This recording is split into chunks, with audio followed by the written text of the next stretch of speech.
ভাই আমি খুবই অসুস্থ, আমার কাছে অত টাকা পয়সা নাই, যদি পারেন সামান্য কয়টা টাকার আমার ওষুধ দেন। কি সমস্যা আপনার? আগে সমস্যা বুঝে বলেন। আমার শ্বাসকষ্ট ও কাশও আছে, কাশ একটু বেশি। ও, এই সমস্যা নেই। আপনার এই সমস্যা হইলে কমপক্ষে 1200 টাকা আইব। নিবেন নি ওষুধ কোন? ভাই আমার কাছে অত টাকা নাই, আমি খুব অসহায় মানুষ, আমার অল্প কিছু ওষুধ দেন। আরে মেয়ে বলেন টাকা নাই, এখানে 1200 টাকার উপরে আপনার বিল আছে। এত অল্প টাকার ওষুধ এখানে বিক্রি করা হয় না।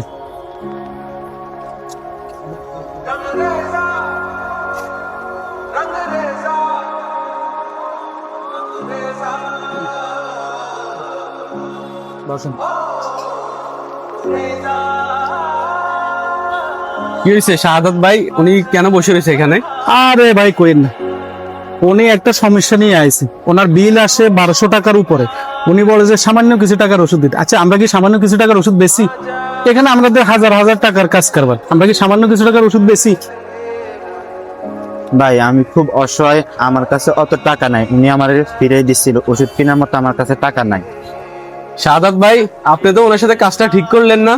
সবসময় কি সবার কাছে বেশি দামে কি ওষুধ বিক্রি করা যাবে? আমাদের ভাই এটা তো পেশা, আমরা যদি 2 টাকা ইনকাম না করি তাহলে আমরা ব্যবসা কিভাবে করব? আর ওনার কাছে টাকা নেই, এটা কি হয়? শোনেন ভাই, সবাই থেকে এক সমানে টাকা ওষুধ বিক্রি করা যাবে না।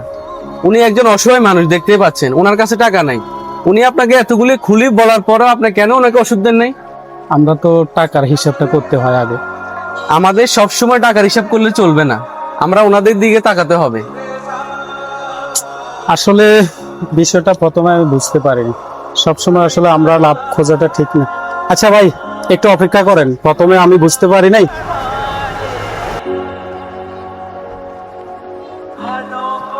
ধরেন ভাই আপনার এই ওষুধগুলো।